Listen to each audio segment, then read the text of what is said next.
we don't deal with ideal people in the current circumstance, right? This is not an ideal world, and people don't behave in an ideal manner.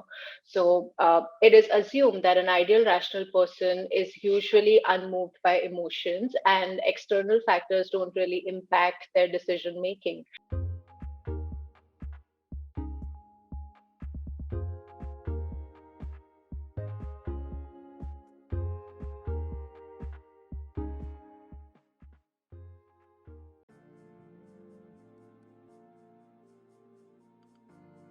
The reason why a lot of organizations are now looking at economic behavior or behavioral economics, like they usually call it, is because we don't deal with ideal people in the current circumstance, right? This is not an ideal world, and people don't behave in an ideal manner.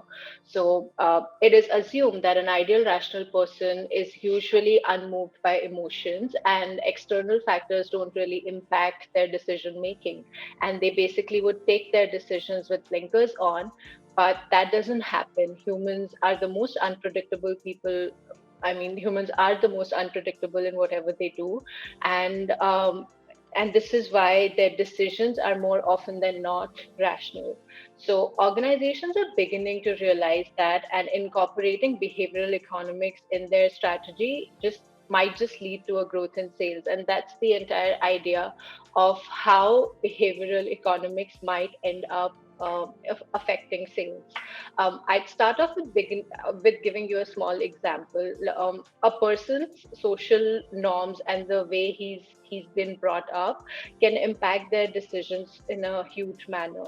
So, if you talk about the IT domain, you'd go on to realize that a lot of customers would not want to buy a solution unless it's been previously used by somebody that they know of, even if it's a fellow CIO in another company, or if it's another IT manager that they can get in touch with and get feedback on the product for.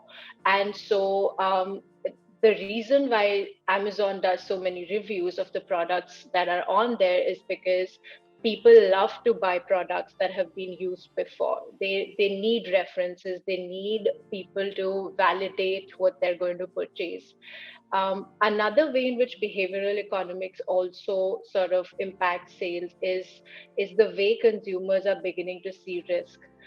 Consumers are willing to take greater risks in order to avoid losing. Now, the amount of hurt that somebody gets out of losing is much greater than the contentment that you get in terms of gaining something or in terms of winning.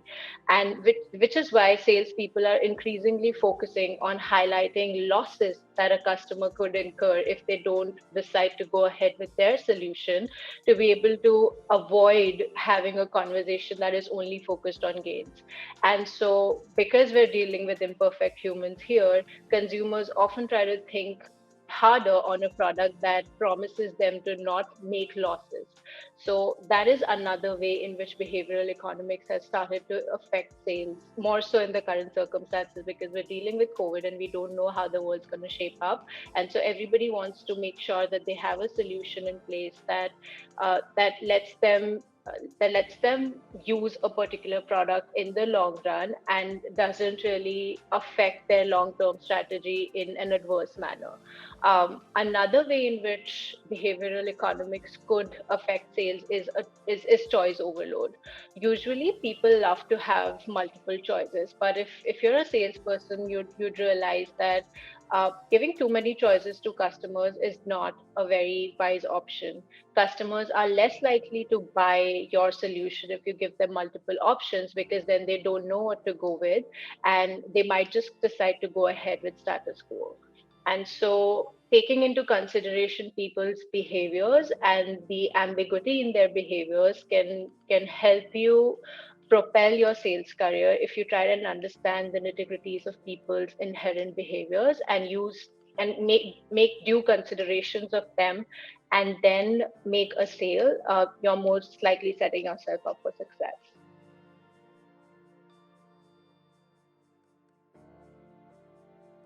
Ambiguity effect is basically a cognitive bias that describes how we tend to avoid options that have missing information or have a certain level of ambiguity associated to them.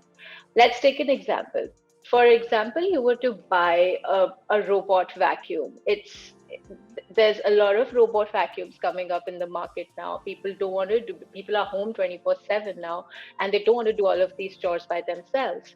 And so you see these amazing companies that have sprung up on Amazon, which have different variations of how a robo vacuum could be bought. And it's a new product, and it's getting very popular very soon.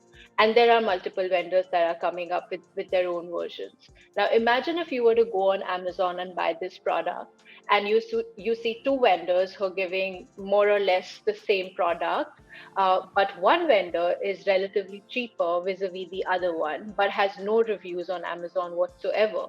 The other vendor, however, is more expensive but has mixed reviews. Some users ended up liking the product, some didn't. So it is more likely that you're going to buy the product that has mixed reviews. The reason being that in the first product, even though you know that the utility for that product is going to be higher, you're probably going to be more profitable in terms of buying a cheaper robo. You're likely to go ahead with something that has mixed opinions only because there is little chance of ambiguity there. You know, people have used it.